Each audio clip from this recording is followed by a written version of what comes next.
அனைத்துலக உயிரோடை தமிழ் ILC தமிழ் உயிரோடை தமிழில் அவர்களே இலக்கின் சிந்தனை வாராந்த இலக்கு இணைய இதழில் பிரசுரிக்கப்படும் ஆசிரியர் தலையங்கம் அதனுடைய விளக்கத்தை உயிரோடை தமிழ் உறவுகளுக்கு எடுத்து வரும் நிகழ்ச்சியாக இலக்கின் சிந்தனை வாரந்தோறும் இடம்பெறுகின்றது. இந்த நிகழ்ச்சியில் எங்களோடு தமிழ் அறிஞர் மூத்தாய்வாளர் ஃபட்டிமார் மாஸ்டர் அவர்களும் போரியல் ஆய்வாளர் அருஸ் அவர்களும் இணைந்து விளக்கத்தை தரும் நிகழ்ச்சியாக இந்த நிகழ்ச்சி இடம்பெறுகின்றது. கலையத்தில் இருவரும் இணைந்திருக்கின்றார்கள். வணக்கம் மாஸ்டர். வணக்கம் தனஞானி. வணக்கம் அருஸ். வணக்கம் ஹர்சர். வணக்கம் தனஞானி. வணக்கம் மாஸ்டர். இருவருக்கும் வணக்கத்தை தெரிவித்துக் கொண்டு இன்றைய ஆசிரியர் தலையங்கம் ஈழத்தமிழர்களின் திறமை அனைத்துலகால் ஏற்கப்பட்டாலே ஈழத்தமிழர்களுக்கான அனைத்துலக நீதி நடைமுறைக்கு சாத்தியம். இப்பொழுது தாயகத்திலும் சரி அனைத்துலகத்திலும் சரி செம்மணி புதைகுழிகளை மையப்படுத்தி மீளவும் ஈழத்தமிழர்களுடைய நீதிக்கான கோரிக்கை மேலெழுப்புவதை வெளிப்பெறுவதை பார்க்கக்கூடியதாக இருக்கின்றது. அந்த வகையில யாழ் கத்தோலிக்க மறைமாவட்ட நீதி சமாதான ஆணைக்குழு வெளியிட்டுள்ள செம்மணி புதைகுழிகள் கிளறிய சிந்தனையின் அறிக்கையில் மிதக்கும் பெரும் பனிப்பாறையின் நுனி போல டிப் ஆஃப் த ஐஸ்பர்க்னு சொல்லுவாங்க. வெளிவந்துள்ள இந்த 65 புதை உடல சிதைவு பகுதிகளும் கிருஷாந்தி பாலியல் வன்முறை இனஅழிப்பு கொலைஞன் சோமரட்ன ராஜபக்ச குறிப்பிட்ட 600 புதை உடலங்களின் சிதைவுகளின் சிலவென கருதுவது மிகையாகாதென குறிக்கப்பட்டிருக்கிறது. அதே நேரத்துல அந்த அறிக்கையில அண்மையில் சென்மணிக்கு சென்றிருந்த அனைத்துலக மனித உரிமைகள் ஆணையத்தின் ஆணையாளர் வோக்கர் டக் அணியா விளக்கு நிகழ்விலும் 3 நாட்கள் கலந்து கொண்டு பார்வையிட்ட பின்னரும் அவரது கருத்துக்களில் அனைத்துலக விசாரணை சுட்டாதிருப்பது கவலைக்குரியது என்றும் தெரிவிக்கப்பட்டிருக்கின்றது. கூடவே தமிழர் சாயத்தில் நடைபெற்ற அனைத்து குண்டு வீச்சுக்கள், எறிகணை தாக்குதல்கள் உட்பட்ட அனைத்து யுத்த உரையாட்டங்கள் வழியாக தாயகம் எங்குமுள்ள மனித புதைகுழிகள் குறித்தும் அனைத்துலக விசாரணையின் அவசியத்தை அந்த அறிக்கை புள்ளிவிவரங்களுடன் வெளியிட்டிருக்கின்றது. அத்துடன் 3000 நாட்களுக்கு மேலாக தங்களது கிட்டிய குடும்ப உறுப்பினர்கள் வலிந்து காணாமலாக்கப்பட்டதற்கான நீதிக்காக போராடுபவர்களில் 200 பேரளவில் போராட்ட களத்திலேயே உயிரிழந்த நிலையிலும் கூட இன்னமும் அவர்களுக்கான நீதி கிடைக்காத நிலையையும் அறிக்கை தெளிவுபடுத்தி இருக்கிறது. கூடவே பலவிதமான வாக்குறுதிகளுடன் மாற்றத்தை ஏற்படுத்துவோம் என பதவிக்கு வந்துள்ள தேசிய மக்கள் சக்தி அரசாங்கமும் பேச்சு பல்லக்கு தம்பி கால்நடை என்ற கதையாகவே ஆட்சி செய்கின்றனர் என்பதையும் அறிக்கை சுட்டிக்காட்டியிருக்கின்றது. இத்தகைய அறிக்கைகள் அனைத்துலகிலும் உள்ள ஈழத்தமிழர்களால் அந்தந்த நாடுகளில் மக்கள் மயப்படுத்தப்பட வேண்டும் என்கின்ற கருத்தினை இலக்கு முதலிலே எடுத்து கூற விரும்புகிறது. ஏனென்றால் இப்பொழுது பார்த்தமாக இருந்தால் தாயகத்திலே பலவிதமான போராட்டங்கள் சிறிது சிறிதாக வலுவடைந்து கொண்டு வரை பார்க்கக்கூடிய இருக்கின்றது. மக்கள் போராட்டங்கள் நீதி கோரல் என்கின்ற அடிப்படையிலே தோற்றம் பெற்றாலும் கூட அது ஒரு புதிய ஒரு நம்பிக்கையை கொடுக்கக்கூடிய நிலையிலே வளர்ந்து செல்வதை காணக்கூடியதாக இருக்கின்றது. கொழும்பு புறக்கோட்டையில புயல் நிலையத்துக்கு முன்பாக நீதிக்கான மக்கள் சக்தி அமைப்பினர் மேற்கொண்ட செம்மணி சமூக படுகொலைக்கு எதிராக எழுச்சி கொள்வோம் என்ற கவனஈர்ப்பு நிகழ்வில் அரசியல் கைதிகளின் விடுதலைக்கான தேசிய இயக்கத்தின் ஒருங்கிணைப்பாளர் அருத்தந்தி சக்திவேல் தெற்கில் நடைபெற்ற மக்கள் விடுதலை முன்னணியின் படுகொலைகளுக்கு நீதி கோராத இன்றைய அரசாங்கம் எவ்வாறு தமிழர்களுக்கு நீதி கோரும், எனவே வடக்கு கிழக்கில் இனப்படுகொலை நடந்தது என்பதை அனைத்துலகம் ஏற்றுக்கொள்ள வேண்டும் என்ற வேண்டுகோளை விடுத்திருக்கின்றார்கள். இந்த அனைத்துலகம் ஈழத்தமிழர்களுடைய இறமையை ஏற்றுக்கொண்டால் மட்டும்தான் இவ்விதமாக எங்களுடைய மக்கள் விடுக்கின்ற கோரிக்கையை கூட அனைத்துலகத்தால் முன்னெடுக்கப்பட முடியும் என்பதைத்தான் இந்த ஆசிரியர் தலையங்கம் எடுத்துக் கூறுகின்றது. அதே நேரத்தில் கிழக்கில ஊர்கால் படையினர் என்ற பேர்ல ஸ்ரீலங்கா இராணுவத்தில் இணைந்து 1990 இருந்து 91 கிடப்பட்ட காலத்தில் அதிக அளவில் ஈழத்தமிழர்கள் முஸ்லீம் ஜிஹாத் அமைப்பினரால் படுகொலை செய்யப்பட்டது தொடர்பாகவும் அந்த புதைகுழிகள் தோன்றப்பட வேண்டும், அந்த பின்னணியில் அதற்கான நீதி கோரப்பட வேண்டும் என்ற கோரிக்கை நாம் தமிழர் சமூக சேவை ஒன்றியத்தின் பொதுச் செயலாளர் கோபாலன் பிரசாத் அவர்களால் விடுக்கப்பட்டிருப்பதையும் கடந்த வாரத்திலே பார்க்கக்கூடியதாக இருக்கின்றது. அதே நேரத்திலே அங்கு நடைபெற்ற ஈழத்தமிழர்கள் எந்தெந்த இடத்தில் எவ்வாறு கொல்லப்பட்டார்கள் என்ற விவரமான ஒரு புள்ளிவிவரங்களோடு கூடிய தரவு பட்டியல் ஒன்றையும் அவர்கள் வெளியிட்டிருக்கின்றார்கள். யாழ்ப்பாணத்தில் அகில இலங்கை மக்கள் எழுச்சி கட்சியுடைய செயலாளர் அருள் ஜெயந்திரன் தலைமையில யாழ் மத்திய பேருந்து நிலையத்தில் நடத்த அடையாள போராட்டத்துல உள்ளக தீர்வுமுறைகள் ஏற்கப்படாத ஒன்றாகவும் வெளியக தீர்வுமுறைகள் வலுவிழந்து கிடக்கும் இன்றைய சூழலில் பிரித்தானியா தானே தொடக்கி வைத்த ஈழத்தமிழின் தேசிய பிரச்சினைக்குரிய தீர்வை அதுவே வழங்க வேண்டும் என்ற கோரிக்கையை முன்வைத்திருக்கின்றனர். அதே நேரத்திலே உள்ளூராட்சி சபைகளிலும் வலிகாமம் கிழக்கு பிரதேச சபையில் தவிசாளர் தியாகராஜா நிரோஸ் இலங்கையில் தமிழ் மக்கள் மீது மேற்கொள்ளப்பட்டது இனப்படுகொலை, இதற்கு ஸ்ரீலங்கா அரசே காரணம், அதனால் ஸ்ரீலங்கா அரசின் உள்நாட்டு விசாரணையில் நான் நம்பிக்கை இழந்துள்ளோம், இவ்வினப்படுகளுக்கு அனைத்துலக நீதியே தீர்வை பெற்றுத்தரும் என 60,000 மக்களாணைய பெற்ற இந்த சபை தீர்மானித்துள்ளது என்ற ஒரு தீர்மானத்தையும் நிறைவேற்றியிருக்கிறார். அவை மிக தெளிவாக எவ்விதமாக தமிழர்கள் இன அழிப்புக்குள்ளானார்கள், எவ்விதமாக தமிழர்களுக்கு அரசாங்கத்தின் மேல் நம்பிக்கை இல்லாமல் போயிருக்கின்ற விவரங்களை கூட அவர்கள் வெளியிட்டிருந்தார்கள். மட்டக்களப்பு மாநகர சபையில கூட துரசிங்கம் மதன் என்கின்ற தனிநபர் பிரேரணையாக செம்மணி புதைகுழிகள் தொடர்பாக அனைத்துலக விசாரணை மாநகர சபை கோருகிறது என்று தீர்மானம் கொண்டு வரப்பட்ட பொழுது அங்கிருந்த தேசிய மக்கள் சக்தியைச் சேர்ந்த 9 உறுப்பினர்களும் சபையில் இருந்த அனைவரும் ஒன்றாக சேர்ந்து அதற்கு ஆதரவளித்து அதை நிறைவேற்றியதை பார்க்கக்கூடியதாக இருக்கின்றது. கூடவே தையிட்டியில இன்னொரு கட்டிடத்தை தையிட்டி விகாராதிபதி கட்டுவதற்கு நிலத்தை வெட்டிய நிலையில் அது பற்றி கேள்விப்பட்ட உடனேயே வலிவடக்கு பிரதேச சபை விளக்கம் கோரியும் தவிசாளர் சோமசுந்தரம் சூதனும் சபை உறுப்பினர்கள் நேரில் தையிட்டி திசைவாரைக்கு சென்று நிலம் வெட்டப்பட்டிருப்பதை பார்வையிட்டதும் கூடவே கடத்தொழில் அமைச்சர் ராமலிங்கம் சந்திரசேகரம், யாழ் மாவட்ட அரசாங்க அதிபர் மருதலிங்கம் பிரதீபன் ஆகியோர் நேரடியாக சென்று நிலைமை ஆராய்ந்தனர். அதே நேரத்தில் வலிவடக்கு பிரதேச சபையின் சார்பில் சட்டவிரோதமான திசைவிகாரைக்கு எதிராக அரசு அதிபர் சட்டத்தரணியாகிய எம் ஏ சுமந்திரனை வழக்கறிஞராக கொண்டு வழக்கு தாக்கல் செய்யப்பட இருக்கின்றது. இவ்விடயத்தில் விகாரை தொடர்பாக சட்ட நடவடிக்கை எடுக்க வேண்டும் என்ற தீர்மானம் ஐக்கிய மக்கள் சக்தியினுடைய உறுப்பினர் வன்னியசிங்கம் பிரபாரனால் கொண்டு வரப்பட்டதை காணக்கூடியதாக இருக்கின்றது. இவ்வாறு ஈழத்தமிழர்கள் கட்சி பேதங்களுக்கு அப்பால் பொது விடயங்களில் ஒருமைப்பாற்றும் செயற்பட தொடங்கியுள்ளமை ஒரு ஆரோக்கியமானதாக உள்ளது. அதே நேரத்தில் ஸ்ரீலங்காவின் ஜனாதிபதி அனுரகுமார திசாநாயக்க மகாசங்கத்தினர் சந்தித்து அவர்களின் தொடர்ச்சியான வழிகாட்டல்களை அரசு எதிர்பார்ப்பதாகவும் தேசிய மத மற்றும் சமூக மேம்பாட்டுக்கான நடவடிக்கைகளை பின்வாங்காமல் அரசு செயற்படுத்துவதாகவும் புத்த சாசன செயற்பாட்டிற்கான ஆணையகத்தை அமைக்க ஆணை வழங்கியுள்ளதாகவும் கூறியிருப்பது இந்த அரசாங்கமும் பௌத்த சிங்கள பேரினவாத அரசியல் கொள்கையை மேலும் வழக்கும் என்பதை உறுதிப்படுத்தி இருக்கிறது. இந்த நிலையில் ஈழத்தமிழர் தாயகத்தில் வேகம் பெற்று வரும் நீதிக்கான குரல் ஈழத்தமிழரின் இறமையை உலகம் ஏற்பதன் வழியாகவே நடைமுறை சாத்தியமாகும் என்பதை உணர்ந்து அனைத்துலகிலும் உள்ள தமிழர்களும் ஒருமைப்பாட்டுடன் பொதுவேலை திட்டங்களை அதற்கேற்ப உருவாக்கி செயற்பட வேண்டும் என்று இலக்கின் இவ்வாறு எண்ணமாக இருக்கின்றது. இதனை மையமாக கொண்டு ஒரு அரசியல் செயற்பாட்டுக்கான ஒரு பொது தளத்தை கட்டமைக்க வேண்டும் என்பதுதான் இந்த வார ஆசிய சிலங்கமாக இருக்கின்றது. நிச்சயமாக மாஸ்டர், சந்தர்ப்பங்கள் வரும்பொழுதுதான் சில வேலை திட்டங்களை முன்னெடுக்கலாம். நீங்கள் கூறுவது போல் சர்வதேசத்தினுடைய கவனத்தை ஈர்த்திருக்கின்றது மனித புதைகுழிகள். இந்த நேரத்தில் உலகம் பூரா இருக்கின்ற தமிழர்கள் போராட்டங்களை நடத்துவதும் கட்டமைப்பை உருவாக்குவதும் ஒரு நல்ல ஒரு சந்தர்ப்பங்களை பயன்படுத்தாமல் விட்டுவிட்டால் தான் தமிழ் மக்களுடைய நிலைமைகள் தொடர்ந்து மாறிக்கொண்டே போகின்றது.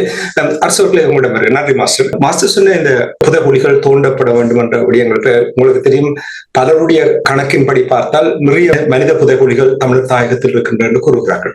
இன்னொரு விடயத்தை சமீபத்தில் நான் அறிந்தேன் என்னவென்றால், இராணுவத்தினரை குறைப்பதற்கு அல்லது இராணுவத்தினரை அங்கிருந்து கொஞ்சம் அகற்றுவதற்கு அவர்கள் முழு மறுப்பை தெரிவிப்பதற்கு காரணம் அங்கே நிறைய புதைகுழிகள் இருப்பதாக.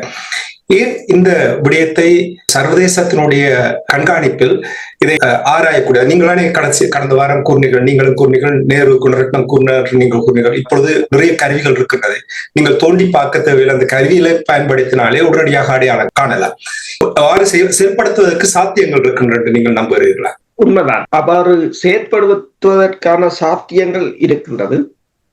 என்று சொன்னால் இப்ப நவீன தொழில்நுட்பங்கள், ஏன் ரடார்களின் உதவிகளுடன் அல்லது ஆளில்லாத விமானங்களின் உதவிகளுடன், அதாவது soil penetrating radars என்று சொல்றது, இதை கொண்டு கூட நாங்கள் ஆய்வு செய்திடலாம். ஆனால் என்ன பிரச்சனை என்று சொன்னால், அதற்கு எங்களிடம் அதை நடைமுறைப்படுத்துவதற்கு, உங்களுக்கு தெரியும், காணாமல் போனவர்களை இதை பதிவு செய்வதற்கு கூட ஒரு பொறிமுறை எங்களிடம் இல்லை. எத்தனை பேர் காணாமல் போனவர்கள், சரி எத்தனை பேர் கொல்லப்பட்டார்கள் என்றதுக்குரிய ஆவணங்கள் கூட இல்லை. சில ஆவணங்களை செய்தாலும் அது இந்த கட்சி மோதல்கள், குழு மோதல்கள் காரணமாக கைவிடப்பட்டுத்தான் இருக்கிறது. உதாரணமாக அந்த சிறுவன் பாலச்சந்திரன் மீதான துப்பாக்கிச்சூடு, அது இங்கிருந்து ஆய்வு செய்தார்கள். ஃபயர் ஆர்ம்ஸ் எக்ஸ்பர்ட்டை வைத்துக்கொண்டு அந்த குழந்தை சுடுவதற்கு முதல் உயிருடன் இருந்தானா, அந்த படம் உண்மையானதா, எவ்வளவு தூரத்தில் வைத்து சுட்டார்கள், என்ன ஆயுதம் பயன்படுத்தினார்கள், எல்லாம் தெளிவாக அவர்கள் கூறியிருந்தார்கள். அதற்கு பிறகு அந்த ரிப்போர்ட்டும் காணாமல் போய்விட்டது, எல்லாம் காணாமல் போய்விட்டது. அண்மையில் கூட இந்த ILC ரேடியோவில் கதைக்கும் போது ஒருவர் வந்து கேட்டார், இந்த கிரீஸ் நாட்டிலே நினைக்கிற அந்த முதல் அந்த அரபுலகின் வசந்தம் என்று சொல்லி இவர்கள் அரபு நாடுகளில் மேற்கொள்ளப்பட்ட படை நடவடிக்கையில் போது அங்கிருந்து தப்பிய மக்கள் கடல்களுக்கால் வரும்போது ஒரு படகு வந்து ஒரு அலன் என்ற ஒரு சிறுவன், அந்த சிறுவன் வந்து கடற்கரையில் இறந்து கிடந்த காட்சி. அது அடுத்தது வியட்நாமில அந்த எரிகுண்டு வீசும் போது ஒரு சிறுமி ஓடிய காட்சி. இதுகள் உலகத்தை உலுப்பி இருந்தன. அதே போல இந்த யுனிசெஃப் வழங்கிய பை, புத்தக பை இந்த செம்மணியில் கிடக்கின்றது. அது கூட இந்த உலகத்தை உலுப்பலாம். அதே போல சிறுவன் பாலச்சந்திரன் புகைப்படம். ஆனால் அதை ஏன் அந்த லெவலுக்கு கொண்டு வர எங்களால் முடியவில்லை. அதற்கான வலுவான ஊடகங்கள் இல்லை.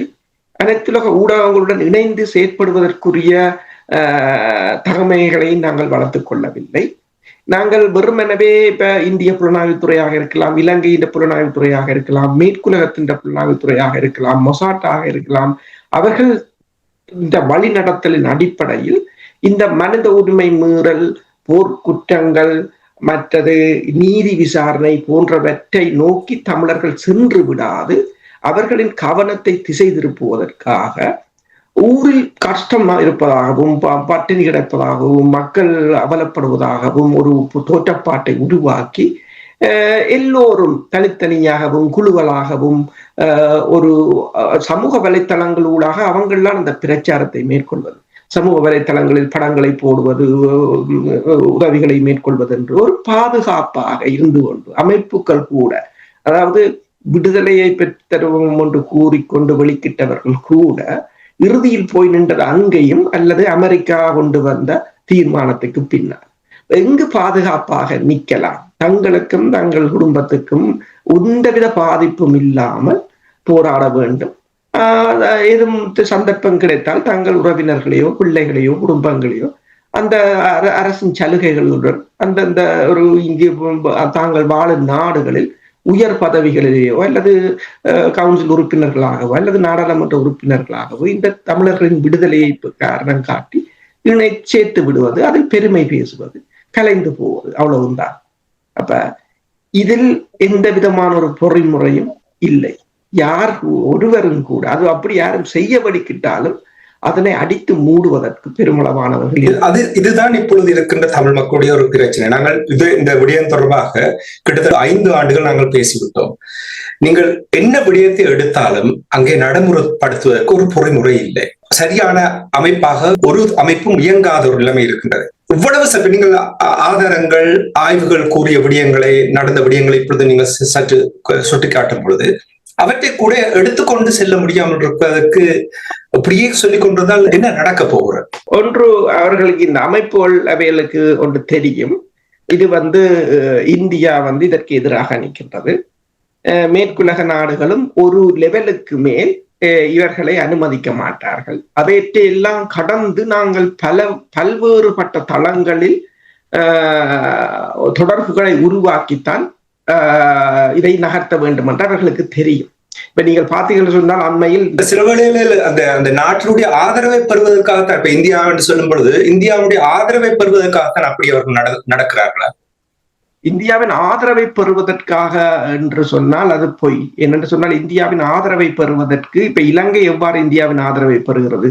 பல நாடுகளின் உடனான உறவுகளை வலுப்படுத்துவதன் ஊடாகத்தான் அந்த ஆதரவை இந்தியா பெறுகின்றது.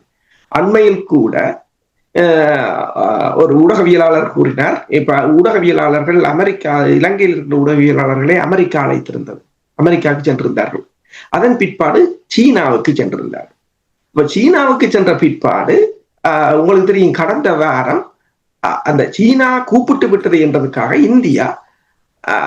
இந்தியா இலங்கை ஊடகவியலாளர் ஒருங்கிணைப்பு குழு மாதிரி ஒன்றை அமைப்பதற்கு இந்திய தூதுவர் முற்பட்டிருந்தார். அதுக்கு அந்த மூத்த ஊடகவியலாளரும் போயிருந்தார். அப்போது போன போது அவர் கூறினார், இந்திய தூதுவரின் முகமெல்லாம் மாறிவிட்டது தாங்கள் சீனாவால் வந்து இறங்கியதுடன். அப்ப பிறகு சொன்னாராம், தாங்கள் ஆறுதலா இது வேற விடயம் தொடர்பாக, இந்த பிரச்சனைகள் தொடர்பாக பேச வேண்டும் என்று. அப்ப தான் சொன்னதான் தங்களுக்கு நேரம் இல்லை, தாங்கள் நேரம் இருக்கும் போது சொல்லுவோம் என்று. அவருக்கு பெரிய ஒரு ஷாக். இவ்வளவு காலமும் தாங்கள் நேரம் கேட்டு இந்தியா தான் இல்லை என்று சொல்வது, இப்போது இந்திய தூதுவர் நேரம் கேட்டு தாங்கள் இல்லை என்று சொன்னது அவர்களுக்கு பெரிய ஷாக். அப்ப என்னண்டா, ஒரு தடவை நீங்கள் போய் வந்ததுக்கே இந்தியாவில் ஒரு மாற்றம் இருக்கின்றது. ஒரு தடவை போய் வந்ததுக்கே மாற்றம் இருக்கிறது என்று சொன்னார். நீங்க இந்த உலக மட்டத்தில இந்த உறவுகளை வலுப்படுத்தி இருப்பீர்கள் என்று சொன்னால் எப்பவோ இந்தியா இதனை தீர்த்து வைத்திருக்கும், அல்லது எப்பவோ இந்தியா தனது தவறுகளை உணர்ந்திருக்கும்.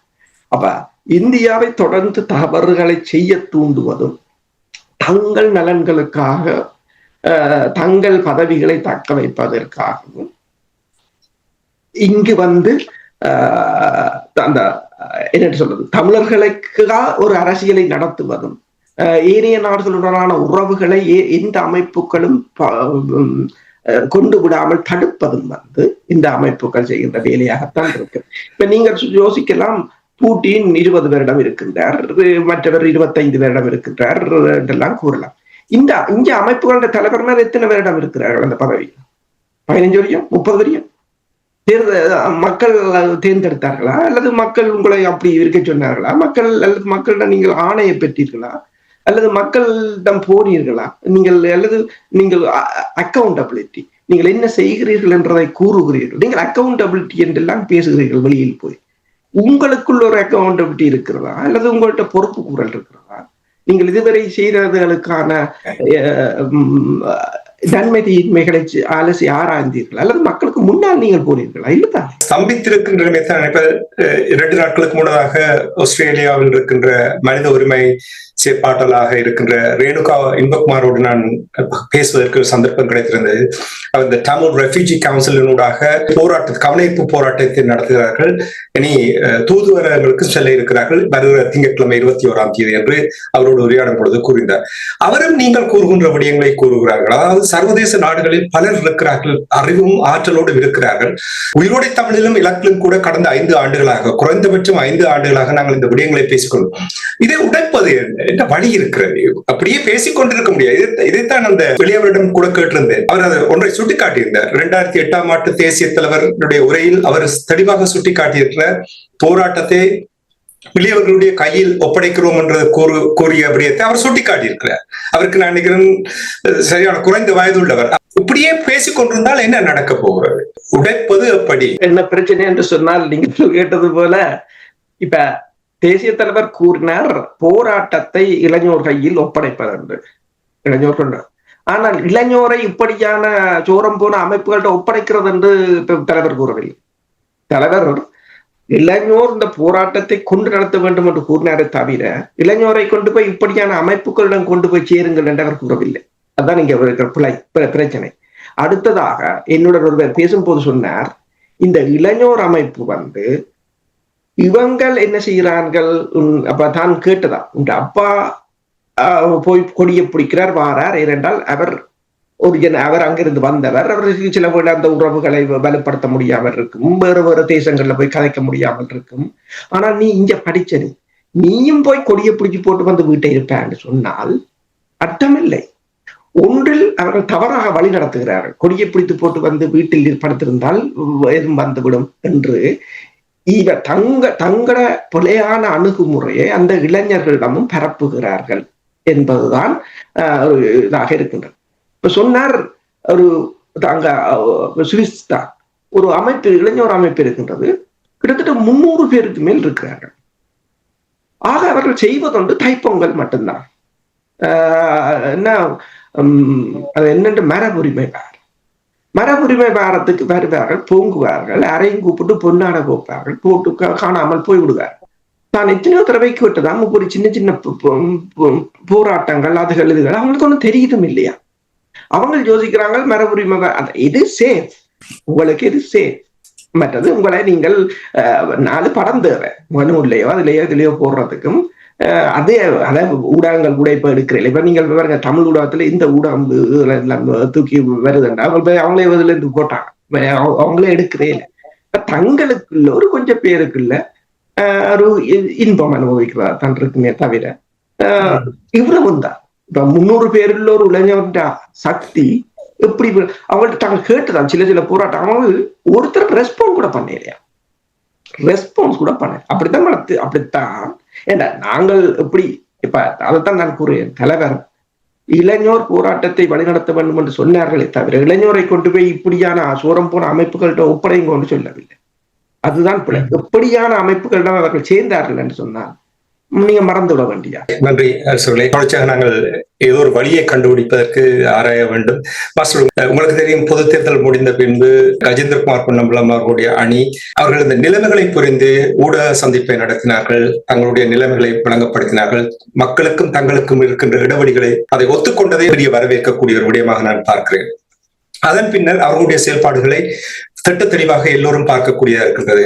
பேச்சுவார்த்தைகளில் ஈடுபடுவதும் ஒன்றிணைந்து செயல்படுவது. இன்றும் கூட நாங்கள் பேசிக் கொண்டிருக்கின்ற நேரத்தில் கூட இன்றும் கூட ஊடகவியலாளர்களுக்கான ஒரு சந்திப்பு ஒன்றை அவர்கள் ஒழுங்கு செய்திருக்கிறார்கள். அதை கேட்கும் பொழுது மிகவும் மகிழ்ச்சியாக இருக்கின்றனர். ஏதோ ஒரு வழியில் நாங்கள் இருக்கின்ற அந்த கம்ஃபர்ட் ஜோன்ல இருந்து வெளிவர வேண்டும், உண்மையாக மக்களுக்காக செயல்பட வேண்டும் என்று சிந்திப்பது போல் தெரிகிறது. ஆனால் அதற்கான ஆதாரங்கள் இதுவரையில் பெருசாக பார்க்க முடியவில்லை. வரும் என்று எதிர்பார்க்கிறேன்.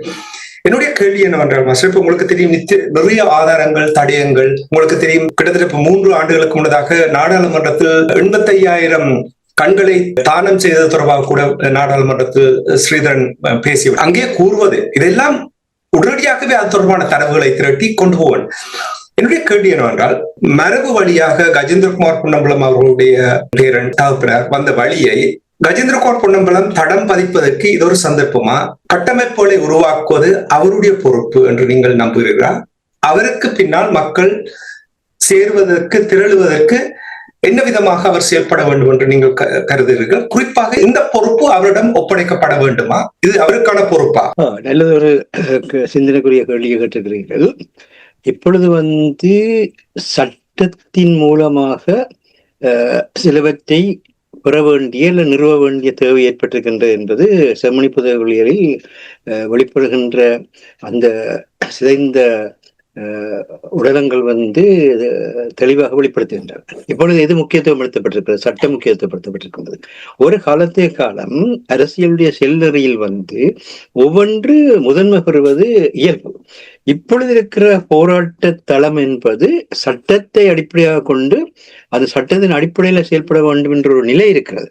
அந்த சட்டத்தை நாங்கள் ஏற்றுக்கொள்ள என்பது வேறு விடயம். அது லட்சியத்தோடு சம்பந்தப்பட்ட விஷயம். அந்த விஷயத்துல நாங்கள் இலங்கையினுடைய அரசியலமைப்பையும் ஏற்றுக்கொள்ளவில்லை, இலங்கையினுடைய ஆட்சி முறைகளையும் ஏற்றுக்கொள்ளவில்லை. ஆனால் அதை நாங்கள் நிறுவுவதற்கு முடியாமல் இருக்கிற ஒரு நிலையிலே அந்த சட்டத்துக்குள் இப்பொழுது இருக்கின்ற தமிழர் தாயகத்து மக்கள் வாழ்ந்து கொண்டிருக்கின்றார். இப்பொழுது இது வாழ்க்கை பிரச்சனை. இப்பொழுது அவர்கள் வாழ வேண்டும், அவர்கள் பாதுகாப்பு பெற வேண்டும். அந்த பாதுகாப்பு சட்டத்தின் மூலம் உறுதிப்படுத்தப்பட வேண்டும்.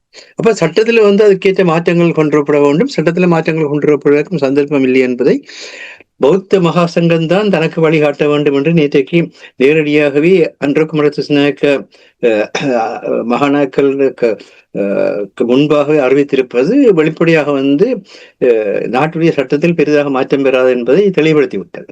இப்படியான சூழலில் சர்வதேச சட்டத்தின் மூலம், அனைத்துலக சட்டங்களின் மூலம்தான் அதற்கான பாதுகாப்பு பெற வேண்டும். அதற்கான பாரம்பரிய அனுபவமும் கல்வியும் கஜேந்திரகுமார் பொன்னம்பலத்துக்கு இருக்கின்றது. அதே கஜேந்திரகுமார் பொன்னம்பலத்தை இப்பொழுது நாங்கள் அரசியலுக்கு அப்பாற்பட்ட வகையில் ஒரு சட்டத்தை முன்னிலைப்படுத்தி நீதியை கோருகின்ற ஒரு தலைமையாக பார்க்க வேண்டி இருக்கின்றது. அரசியல் தலைமை என்பது வேறு. இப்பொழுது சட்டத்தை முன்னிலைப்படுத்தி நீதியை கோருகின்ற ஒரு நிலைமை இருக்குது. அந்த நீதிக்கான போராட்டத்தினுடைய தலைமையை கஜேந்திரகுமார் பொன்னம்பலம் அவர்களால் தான் இப்பொழுது இருக்கிற சூழ்நிலையில் முன்னெடுக்க முடியும் என்பது எல்லோருக்கும் தெரிந்த விடயம். என்ன சொன்னால், நேற்றைக்கு யாழ்ப்பாணத்துல போராட்டத்தை நடத்தின அருள்சந்திர நாட்களே அவர்களுடைய அந்த போராட்ட சூழலிலேயே இப்பொழுது தன்னை சட்டத்திறனியாக கூறிக்கொண்டு தான் தமிழர்களுக்கான சட்ட பாதுகாவலன் சொல்லப்படுற ஒருவரை அரசியலை விட்டு விலக வேண்டும் என்ற கோரிக்கையை முன்வைத்திருந்தார்கள். ஆகவே மக்களுக்கு தெரிகின்றது எது தேவை. ஆகவே புதிய ஒரு சட்டத்தை முன்னெடுக்கின்ற தலைமை தேவை. இந்த விடயத்தில் இன்னொரு முக்கியமான விடயம் என்னவென்றால் 1931 டொனமூர் அரசியலமைப்பு கொண்டு வரப்பட்ட பொழுது எல்லோருக்கும் வாக்குரிமை என்ற அடிப்படையில் வாக்கு மூலமாக பாராளுமன்றம் கட்டமைக்கப்பட்ட அப்பொழுது சட்டவாக்க சபை கட்டமைக்கப்பட்ட பொழுதுதான் சிங்கள பெரும்பான்மையும் தோன்றியது, தனிச்சிங்கள மந்திரி சபையும் தோன்றியது. அந்த நேரத்தில் சட்டத்தின் முன் அங்கிருக்கின்ற பெரும்பான்மையினத்துக்கு 50% பிரயத்துவம் மீதியா இருக்கின்ற தமிழ் பேசும் தன்மையை கொண்டிருக்கின்ற ஈழத்தமிழர்களுக்கும் மலைய தமிழர்களுக்கும் முஸ்லிம் மக்களுக்கும் 50% பிரயத்துவம் கிடைத்தால்தான் அந்த சட்ட மீளாதிக்கம் ஏற்படாமல் தடுக்கலாம் என்பதுதான் அவர்கள் ஜி பொன்னம்பலத்தினுடைய 50-50 கோரிக்கையாக இருந்தது.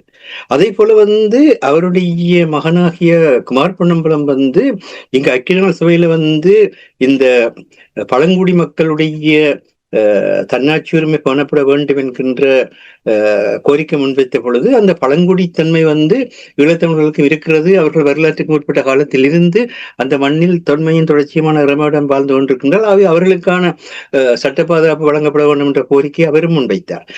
கஜேந்திரகுமார் பொன்னம்பலம் அவர்கள் கூட கடந்த வருடம் ஐக்கிய நாடு சபையுடைய மனித உரிமைகள்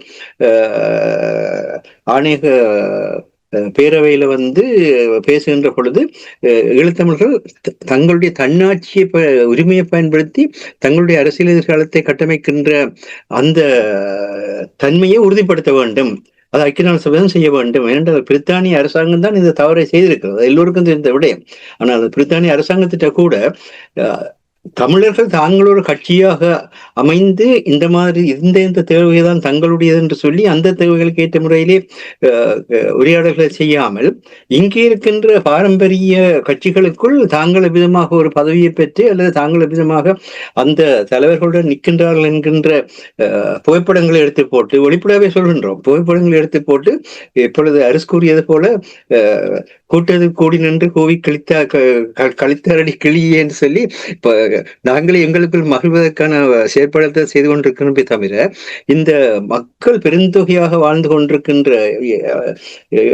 ஈழத்துக்கு வெளியே மக்கள் பெருந்தொகையாக வாழ்ந்து கொண்டிருக்கின்ற பிரித்தானியாவிலோ கனடாவிலோ தமிழர்களுக்கான ஒரு அரசியல் கட்சி இதுவரை உருவாக்கவில்லை. அது மட்டும் இல்லை, இன்னொரு மிகவும் கேவலமான விடயம் என்னவென்னு சொன்னால் பிரித்தானியாவில் எத்தனை ஈழத்தமிழர்கள் இருக்கிறார்கள் என்று ஈழத்தமிழர்களுக்கு தெரியாது.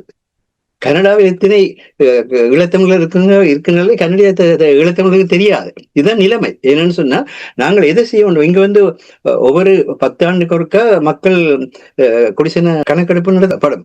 அதுல 5வது வருஷம் வரைக்கும் அறிவிப்பார்கள், எல்லா சங்கங்களுக்கும் எல்லா அமைப்புகளுக்கும் அறிவிப்பார்கள் அடுத்த கணக்கெடுப்பு படிவத்தை என்ன மாதிரியாக அமைக்க வேண்டும், உங்களுடைய சமூகம் அல்லது உங்களுடைய இனம் அதுல குறிக்கப்பட வேண்டுமா என்ற கேள்விகளெல்லாம் முன்வைப்பார்கள்.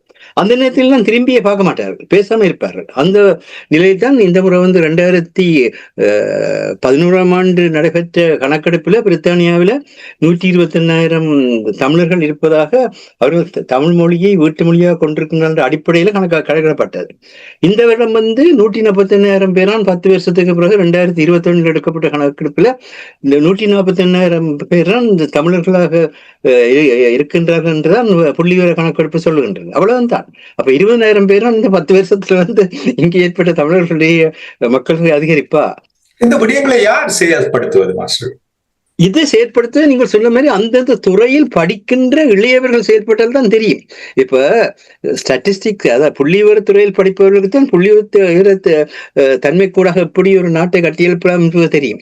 அதே மாதிரி அறிவியல் துறையில் படிப்பவர்களுக்கு தான் அறிவியல் கூட எப்படி ஒரு நாட்டை கட்டியெழுப்பலாம் என்று தெரியும். இலக்கிய துறையில் படிப்பவர்களுக்கு தான் இலக்கியத்தை பயன்படுத்திய விதமாக ஒரு தனி நபராக இதை செயல்படுத்த முடியாது. அப்படி சொல்ல முடியாது, அது தவறு.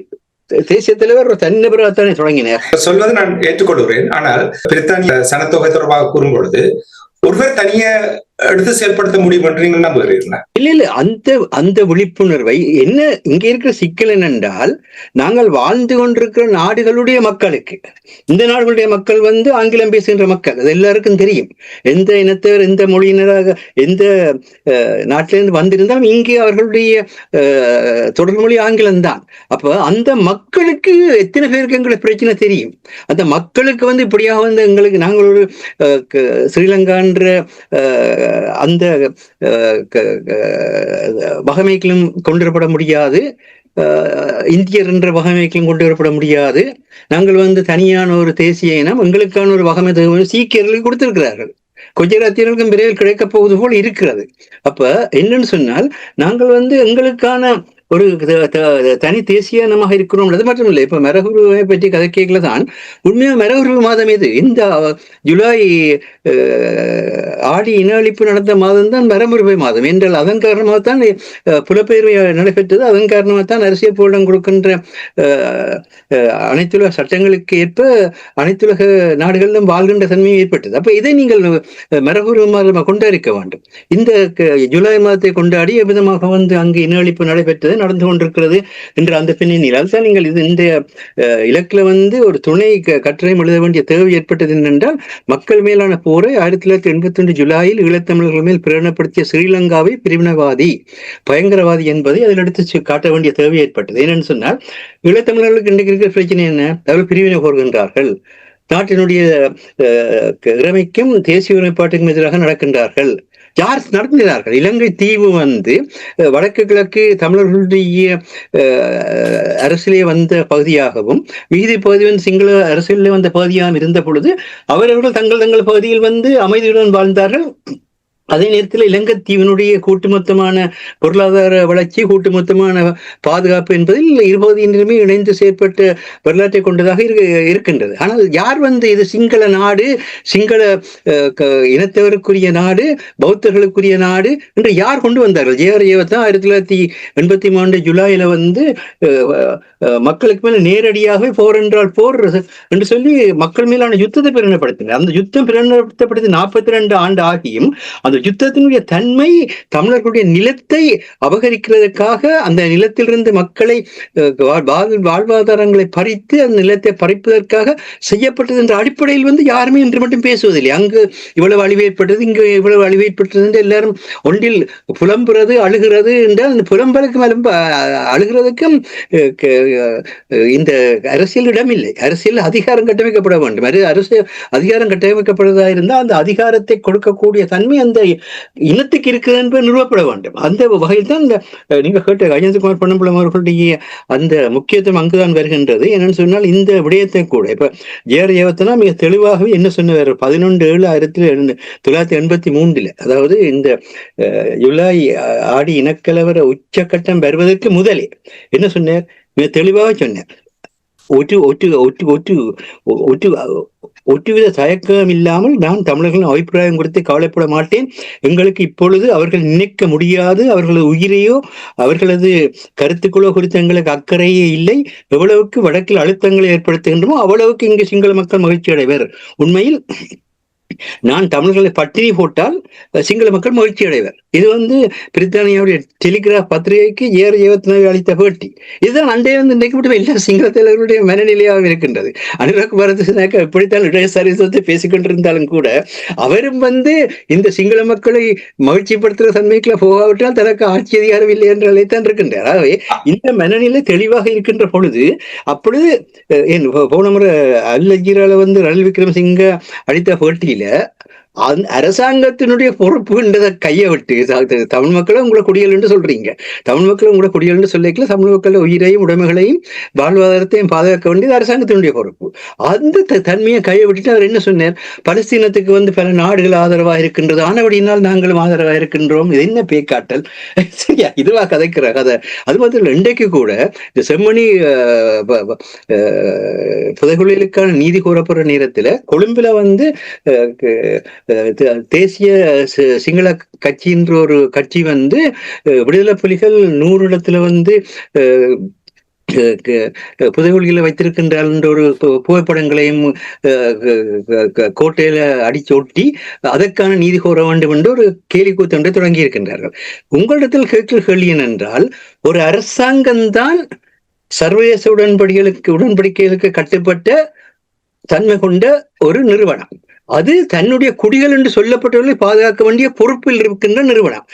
அது தவறு செய்வதற்கும் விடுதலை புலிகள் செய்தார்கள் இல்லை. ஆனால் நீங்கள் விடுதலை புலிகள் போராட்ட நேரத்துல ஏற்பட்ட பிரச்சனைகள் நீங்கள் கருதுகிறவற்றை கூறினாலும் கூட அந்த தன்மையில் எவ்விதமாக நீங்கள் ஒரு அரசாங்கத்தினுடைய கடமை பொறுப்பையும் ஒரு அமைப்பினுடைய அல்லது இயக்கத்தினுடைய செயற்பாட்டை நீங்கள் சமப்படுத்தி நீதி கேட்க முடியும்? இந்த கேள்விதான் பலரிடத்துல கேட்க வேண்டிய கேள்வியா இருக்கின்றது. கேள்வி, நீங்கள் அரசாங்கம் என்ற நிலையில் இருக்கின்றீர்கள். நீங்கள் அரசாங்கம் என்ற நிலையிலிருந்து வெளியால் போங்கள், பிரச்சனை இல்லை. அதுக்கு பிறகு நீங்கள் அடிபட வாங்க, நாங்களும் அடிபட வாரோம், ஒரு சிக்கலும் இல்லை. ஆனா நீங்கள் அரசாங்கம் உங்களுக்கு தான் சர்வதேசம் மக்களை பாதுகாக்கிற உரிமை இருக்குன்னு சொல்லி கொண்டிருக்கின்ற பொழுது நீங்கள் என்ன செய்கின்றீர்கள் தான் இங்க இருக்கின்ற கேள்வி. அதான் முக்கியமா மக்கள் மேலான போர் என்று சொல்வது. மக்கள் மேலான போர் என்பது நீங்கள் உங்களுடைய குடிகள் என்று சொல்லிக்கொண்டு அந்த மக்களை இனஅழிப்பு செய்கிறதுக்கு போர் நடத்துகின்றீர்கள். இது 42 வருடமா தொடர்ந்து நடந்து கொண்டிருக்கின்றது. இப்பொழுது இருக்கிற மிக முக்கியமான பிரச்சனை என்னென்றால், ஒவ்வொரு ஈழத்தமிழரும் தங்களுக்கான பங்களிப்பை வெளிப்படுத்த வேண்டும் என்பதுதான் தேசிய தலைவர்களுடைய கோரிக்கையாகவும் செயற்பாடாகவும் இருந்தது. தங்களுக்கான பங்களிப்பு என்னத்தை கூறுகிறீர்கள்? தேச நிர்மாணம் தான் பங்களிப்பு. நேஷன் பில்டிங் ப்ரோசஸ் சொல்வார்கள். தன்னுடைய தேசத்தை உருவாக்குவது. அதை அறிவுள்ளவன் அறிவை பயன்படுத்தி உருவாக்க வேண்டியிருக்கும், செல்வம் உள்ளவன் செல்வத்தை பயன்படுத்தி உருவாக்க வேண்டியிருக்கும், அதிகாரங்கள் உள்ளவர்கள் அதிகாரத்தை பயன்படுத்தி உருவாக்க வேண்டியிருக்கும். சாதாரண மக்கள் தங்களுடைய அன்பை, தங்களுடைய பற்றை வெளிப்படுத்துவதன் மூலமாக உருவாக்க வேண்டியிருக்கு. அது எல்லோருக்குமான உண்டு. தெருவிலே வீடற்றவனாக படுத்திருக்கிற ஒருவனுக்கும் கூட அந்த மண் அவனுடையது. அந்த மண்ணை பாதுகாக்க வேண்டிய பொறுப்பு அவனுக்கு இருக்கு. அது மட்டும் இல்லை, எங்கட பக்கத்திலே வாழ்ந்து கொண்டிருந்த சிங்கள மக்கள், எங்கட பக்கத்திலே வாழ்ந்து கொண்ட முஸ்லிம் மக்கள் மிக நீண்ட காலமாக வாழ்ந்து கொண்டிருக்கின்றார்கள். அவர்களுக்கு என்ன சொன்னார்கள்? இந்த இடத்தில் தான் இந்த ஜிஹாத் குழு ஊர்காவல் பட என்ற பெயர்ல செய்ததற்கான நீதியை கிழக்குல தமிழர்கள் கேட்பதற்கு காரணம் இருக்கின்றது என்னென்றால், அவர்கள் மிக தெளிவாக கூறினார்கள். அதாவது அந்த பட்டியலை இப்பொழுது பார்த்தாலும் கூட சாதாரண மக்களுக்கு புரியக்கூடியதாக இருக்கும். 1990 வீரமண பிள்ளையார் கோயில்ல 60 தமிழர்கள் கொல்லப்பட்டது முதல் தொடர்ச்சியாக விதமாக தமிழர்கள் கொல்லப்பட்டு கடைசியாக வீரமுனையில 12/8/90 600 வீடுகள் உடைக்கப்பட்ட சம்பவங்கள், தமிழர்களுடைய தொழிலகங்கள் அழிக்கப்பட்ட சம்பவம் எல்லாம் முஸ்லிம் உட்கொள்ளப்பட செய்த செயல்பாடுகள். அந்த பின்னணியில 26/1990க்கும் 15/8/1990க்கும் இடையில 232 தமிழர்கள் கொல்லப்பட்டு 1600க்கு அதிகமான வீடுகள் தீக்கிரையாக்கப்பட்டன என்ற விவரங்கள் எல்லாம் சொல்லி விதமாக கிராமமாக தமிழர்கள் அந்த கிராமத்திலிருந்து வெளியேற்றப்பட்டார்கள் என்பதை ஒரு பெரிய பட்டியலை போட்டு வெளியிட்டிருக்கின்றார்கள். இது எதுக்காக முக்கியம் என்றால், இந்த சம்பவம் நடந்து கொண்டிருந்த பொழுது வடக்கில் மிக குறைந்த எண்ணிக்கையான முஸ்லிம் மக்கள் வாழ்ந்து கொண்டிருந்தார்கள். வடக்கினுடைய மக்கள் தொகையுடன் பார்க்கின்ற பொழுது யாழ்ப்பாணத்திலோ, நாவந்துறையிலோ, சாவச்சேரியிலோ வாழ்ந்து அல்லது மன்னாரிலோ வாழ்ந்து கொண்டிருக்கின்ற கூட்டுமொத்தமான முஸ்லிம் மக்களுடைய எண்ணிக்கை வடக்கின் தமிழர்களுடைய எண்ணிக்கையோடு பார்க்கின்ற பொழுது மிக குறைவு. ஆகவே அங்க ஸ்ரீலங்கா அரசாங்கம் முஸ்லிம்களை பயன்படுத்தி கொண்டிருக்கின்ற பொழுது ஏற்படுகின்ற இந்த உணர்ச்சி அலை காரணமாக இந்த மக்களுக்கான பாதுகாப்பு வழங்கப்பட வேண்டிய தேவை வருகிறது. இந்த மக்களுடைய பாதுகாப்புக்காகத்தான் அக்கறை பெற்ற மையமாக வைத்து ஒரு தமிழகத்துக்கு எப்படி பாண்டிச்சேரி ஒரு தமிழகத்திலிருந்து பிரிக்க முடியாத தனியான சட்டசபையை கொண்ட ஒரு மாநிலமாக செயற்படக்கூடியதாக கட்டமைக்கப்பட்டதோ, இந்தியாவிலிருந்து பிரிக்க முடியாத ஒரு மாநிலமாக கட்டமைக்கப்பட்டதோ, அதுபோல அக்கறைப்பட்ட மையமாக வைத்து முஸ்லிம்களுக்கான அவர்களுடைய தன்னாட்சி உரிமையை மதித்து அவர்களுடைய எதிர்காலத்தை கட்டமைப்பதற்காக அவர்களை அங்கு புலம்பெயர்க்கிற ஒரு செயற்பாடுதான் இந்த தமிழுடைய வரலாற்றில் இடம்பெற்றது. அதை இன்று மட்டும் ஏதோ முஸ்லிம் மக்களை ஈவிரக்கம் இல்லாமல் அவர்கள் வாழ்ந்த இடத்திலிருந்து கலைத்த ஒரு வரலாறாக சித்தரிக்கின்ற ஒரு தன்மையை பார்க்கின்றோம். இது முஸ்லிம் மக்களுக்கும் தமிழ் மக்களுக்கும் இடையிலே தமிழ் பேசுகின்ற ஒரு உறவு நிலை இருக்கின்ற அந்த தன்மையை உடைத்து இரண்டு இனத்தையும் இரண்டாக பிரித்து தமிழ் பேசும் மக்களுடைய சக்தியை குறைக்கின்ற ஒரு செயற்பாடாக தான் வெளியிடப்பட்டது. ஆகவே இந்த உண்மைகள் வெளிவருகின்ற பொழுதுதான் வரலாறு விதமாக நகர்ந்தது, எப்படி நகர்கின்ற தன்மை வரும். அவை அதே ஒரு பக்கம் எல்லாத்துக்கும் மேலாக இருக்கிற பிரச்சனை என்னென்றால் சின்ன சின்ன அதிகாரங்களை கையில் வைத்திருப்போம். எல்லாரும் ஒரு சங்கத்தை வைத்திருந்தாலும் போதும், வேறு ஒன்றுமே வேணாம். 3 பேர் சங்கத்தை வைத்திருந்தால் அந்த சங்கத்தோடைய அவருடைய உலகம் அதுதான் உலகமாக இருக்கும். அது சங்கத்துக்குள்ள தாங்கள் செய்யறதை எல்லாரும் ஏற்றுக்கொண்டே ஆக வேணும். அந்த சங்கத்துக்கு எதிராக யாராவது வளர்ச்சியை பற்றி கதைச்சாலோ அல்லது திறனாய்வு செய்தாலோ அவர் அந்த சங்கத்துக்கு துரோகியாக மாற்றப்படுவார். இதுதான் தமிழருடைய வரலாறாக இருக்கின்றது. நீங்கள் அரசியலுக்குள்ள போக வேண்டாம், சங்கங்களை எடுத்து பாருங்கள். இன்றைக்கு பிரித்தானிய அரசாங்கம் பிரித்தானியாவில தமிழ் மொழி வளர்ச்சிக்குன்னு சொல்லி எத்தனை மில்லியன்களை இந்த இங்கு தமிழ்ச்சங்கங்களாகவும் தமிழ் பள்ளிகளை வைத்துக் கொண்டிருக்காக இருந்தவர்களுக்கு ஆரம்பத்தில் இருந்து 83ஆம் ஆண்டிலிருந்து வைத்துக் கொண்டிருந்தவர்களுக்கு எத்தனை மில்லியன் பவுண்ட்களை கொடுத்திருப்பது என்பதை சேரிட்டி கமிஷன் வெளியிட்டிருக்கிறது. அங்க போய் பார்த்தீங்கன்னா இவ்வளவு மில்லியன் பணம் பெறப்பட்டும் இங்கு தமிழர்களுக்கான ஒரு கல்லூரி கிடையாது, தமிழருக்கான ஒரு ஆரம்ப பாடசாலை கூட கிடையாது, தமிழருக்கான ஒரு பல்கலைக்கழக உயர்மட்ட நிறுவனம் கூட கிடையாது. ஆனால் பார்க்க முடியாதெல்லாம் பள்ளிகள் சங்கங்கள், பள்ளிகள் சங்கங்கள், பள்ளிகள் சங்கங்கள். இது தேவையா? இது தேவையா? கனடாவுடைய பேராசிரியராகவும் கவிஞராகவும் இருக்கின்ற சேரன் மிக தெளிவாக கூறுறேன். நீங்கள் வீட்டில் பிள்ளைகளுக்கு நீங்கள் தான் தமிழை படிப்பிக்க வேண்டும். அரசாங்கங்கள் இங்கு தங்களுடைய பள்ளிக்கூடங்களில் தமிழை படிப்பிக்கிறதுன்னு சொன்னால் அவர்கள் தங்களுடைய தேவைக்காக அந்த தமிழை படிப்பிப்பார்கள். உங்களுடைய பிள்ளைகளுக்கு நீங்கள் உங்களுடைய தமிழை பண்பாட்டு ரீதியாக படிப்பிக்கிற நிலை படிப்பிக்க மாட்டார்கள். அவை தமிழை படிப்பிக்க வேண்டிய உங்களுடையதுன்னு சொன்னால் நீங்கள் இங்க ஒரு பிரைமரி ஸ்கூலை உருவாக்கினீர்களா, ஒரு ஹையர் செகண்டரி ஸ்கூலை உருவாக்கினீர்களா, அல்லது ஒரு பல்கலைக்கழக கட்டமைப்பை உருவாக்கினீர்களா? கிடையவே கிடையாது. எல்லாம் அன்னக்காவடி என்ற நிலையில அங்க போய் படி, இங்க போய் படி, அப்படி படி, இப்படி படி என்று தவிர அப்போ எவ்விதமாக இளையவர்களுக்கு தமிழர்கள் என்ற அந்த தன்மை வரும். தமிழ் மொழி அல்ல, தமிழ் வாழ்வியல். அந்த தமிழ் வாழ்வியல் அந்த வாழ்வியல் கூடாக அவர்கள் நகர்ந்தால் தான் முடியும். இப்படி சீக்கினத்தை சேர்ந்தவர்கள் அவர்களுடைய பள்ளிக்கூடங்கள் இருக்கின்றன, குஜராத்தியர்களுக்கு அவர்களுடைய பள்ளிக்கூடங்கள் இருக்கின்றன, அவர்கள் பொதுவான கரிக்குலம் பள்ளிக்கூடங்களை நடத்துகின்றார். ஊடகத்திலும் அப்படித்தான். ஊடகத்தில் ஒரு பொது ஊடகத்தை வைத்து ஈழத்தமிழர்களுக்காக நடத்தி கொண்டதை உங்கள் எல்லோருக்கும் தெரியும். ஆனால் அந்த பொது ஊடகத்தை உடைத்தது ஸ்ரீலங்கா அரசாங்கம் உடைத்தது இல்ல. சொல்லுங்கள், இந்த பொது ஊடகத்தை உடைத்து இன்றைக்கு தமிழர்களுக்கான சக்தி படைத்த ஊடகம் இல்லை என்ற நிலை புலம்பெயர் சமுதாயத்தில் ஏற்பட்டதுக்கு யார் காரணம்? ஸ்ரீலங்கா அரசாங்கம் உடைத்ததா? இந்திய அரசாங்கம் உடைத்ததா? சும்மா அரசாங்கங்களுக்கு மேல மாத்திரம் பழிய போட்டுக்கொண்டு விசிலடிச்சு கொண்டு இருக்காதுங்க.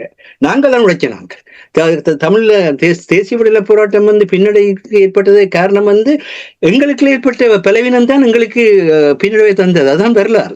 அதையும் பின்னடைவு தான், தோல்வி அல்ல. இன்றைக்கு கூட திரும்ப அந்த பலவீனத்தை நாங்கள் பலமாக மாற்றினால் திருப்பியும் ஜனநாயக வழிகளுக்கு கூட அந்த போராட்டம் நடைபெற முடியும் என்பதற்காகத்தான் புலம்பெயர் தமிழர்களுடைய கையில தேசிய தலைவர்கள் இந்த போராட்டத்தை ஒப்படைத்தார்கள். ஆனால் நாங்கள் ஜனநாயக வழியில போவதற்கான எந்த கட்டமைப்பை, எந்த ஒரு நீங்க சொல்றது போல எல்லா துறை சார்ந்தவர்களும் சேர்ந்து செயற்படுகின்ற ஒரு கட்டமைப்பை நெல்சன் மண்டேலா அமைத்தார். நெல்சன் மண்டேலா தேசிய காங்கிரஸ் அமைத்திருக்காவிட்டால் கடைசி மட்டும் எதுவுமே நடைபெற்றிருக்காது. ஜசீர் அரபாத் ஒரு பெண்ணை வைத்து தங்களுடைய பிரச்சனையை உலகம் முழுவதற்கும் வெளிப்படுத்தினார். ஆனால் யார் இப்பொழுது உலக நாடுகள் எல்லாருக்கும் சென்று உங்களுடைய பிரச்சனையை பொதுத்தன்மையாக வெளிப்படுத்தி இதைத்தான் கையேந்திர பொன்னம்பலவர்கள் எதிர்பார்க்கின்றார். அதாவது இந்த எதிர்வரும் இந்த செப்டம்பர் மாத அமர்வுடன் தமிழர்களுடைய பிரச்சனை முடிவுக்கு வரக்கூடிய அளவுக்கு பிரச்சனை இருக்கிறது என்று உங்களுக்கு ஐக்கிய சபைக்கு காசால மனித உரிமைக்கு ஆதரவாக கதைத்தவரையே ட்ரம்ப் தடை செய்திருக்கின்ற நிலையை பார்க்கிறோம். அப்படியான சூழலில் ஐக்கிய சபையினுடைய ஊழியர்களை எதுவும் செய்வதற்கு பயப்படுகிற ஒரு நிலையில் இருக்கின்றார்கள். இவ்விதமான ஒரு சூழலில் நீங்கள் எந்த பொதுத்தளத்தை உருவாக்குகிறார்? இன்றைக்கு பொன்னம்பலம் பொதுத்தளத்தை உருவாக்க முயற்சிக்கின்றார். ஆனால் அதை அவராக செய்வதற்கு அனுமதியுங்கள். இந்த இடத்தில் கட்சி மீது அதுக்காக இந்த ஆசிரியர் தலைங்கத்தில் தெளிவாக குறிப்பிட்டோம். தேசிய மக்கள் சக்தியும் மட்டக்களப்பு மாநகர சபையில செம்மணி புதைகளுக்கான சர்வதேச விசாரணை தேவை என்பதற்கு 9 பேர் ஆதரவாக வாக்களித்திருக்கின்றார்கள். ஐக்கிய மக்கள் சக்தியும் பலிகாமத்தில் வாக்களித்திருக்கின்றார்கள். ஆகவே நீங்கள் இந்த கட்சியில இருக்கிறீர்கள் என்றதில்லை இப்ப பிரச்சனை. எந்த கொள்கையில் இருக்கிறீங்க என்ற பிரச்சனை இல்லை. இப்ப சமகாலத்தினுடைய நிலையில் அந்த பிரச்சனையை மேலெடுப்பதற்கு நாங்கள் எவ்விதமாக பொது வேலை திட்டத்தில் செயற்படுவது என்பதுதான் தேவையாக இருக்கின்றது. அவ்விதமாக செயற்படுவது மட்டுமில்லை, நீங்கள் பலம் பொருந்திய ஒரு கட்டமைப்பு வந்தால்தான் ஸ்ரீலங்கா அரசாங்கம் உங்களுடன் பேச்சுவார்த்தைக்கு வர வேண்டும். நீங்கள் ஸ்ரீலங்கா அரசாங்கத்திடம் பேச்சுவார்த்தைக்கு போனால் அது நீங்கள் இறந்து பெறுகின்ற ஒன்றாக இருக்குமே ஒழிய மன்றாடி நிற்பீர்களே எதுவும் பெற மாட்டீர்கள். சந்திரிகா பண்டாரநாயக்காக இருந்தாலும் சரி, பிரேமதாசாவாக இருந்தாலும் சரி, தமிழ் விடுதலை புலிகளும் பேச்சுவார்த்தை நடத்தினார்களா இல்லையா? ஏன் ஐக்கிய தேசிய கட்சி கூட அமைத்துக்களால் வந்து பேச்சுவார்த்தை நடத்தியதா இல்லையா? ஸ்ரீலங்கா அரசாங்கம் பேச்சுவார்த்தை நடத்தியதா? நீ ஸ்ரீலங்கா அரசாங்கம் வந்து விடுதலை புலிகளோட பேச்சுவார்த்தை நடத்திய விடுதலை புலிகள் ஸ்ரீலங்கா அரசாங்கத்திலும் பேச்சுவார்த்தை நடத்தினார்கள் தானே. அந்த வரலாற்று உண்மைகளை நீங்கள் மறக்க முடியாது. அது சிங்களவனுடைய கதைக்கக்கூடாது, சிங்களவனோட கதைக்கக்கூடாது, யார் படைபலத்தோட என்ன அடக்கவார சிங்களவனோட கதைக்கக்கூடாது எல்லாருக்கும் தெரியும். அது தைசியத்தோட தெளிவாக சொன்னார். படைபலத்தோட வருகின்ற பொழுதுதான் இந்த நாட்டிலே யாரா இருந்தாலும் எங்களுக்கு எதிரி. மற்றபடி இந்த நாட்டிலே வாழ்ந்து கொண்டிருக்க மற்ற இனத்தவர்கள் சிங்களர்களா இருந்தாலும் சரி, முஸ்லீம்களா இருந்தாலும் சரி, மலைய மக்களா இருந்தாலும் சரி, எல்லோரும் நாங்கள் இந்த மண்ணிலே வாழ வேண்டிய மனிதர்கள் என்று சொன்னார். அது மாத்திரம் இல்ல, இதில் என்ன கிளிநொச்சியில நடந்த கூட்டத்துல அதான் போரை பற்றி தேசிய தலைவர்கள் தெளிவாக பேசிய விடயம். அந்த நேரத்தில் நடந்த விஷயங்களை போர் சம்பந்தமாக பாருங்கள். போரில் ஈடுபட்டவர்கள் போர் விளைவுகளை அனுபவிக்கின்றார்கள். அந்த போரின் விளைவுக்கு மனித உரிமைகள் வராது. ஆனால் அரசாங்கம் அப்படி அல்ல. அரசாங்கம் வந்து நீங்கள் மக்களை பாதுகாக்க வேண்டிய பொறுப்பில் இருப்பவர்கள், சர்வதேச சட்டங்களை செயல்படுத்த வேண்டிய பொறுப்பில் இருப்பவர்கள்.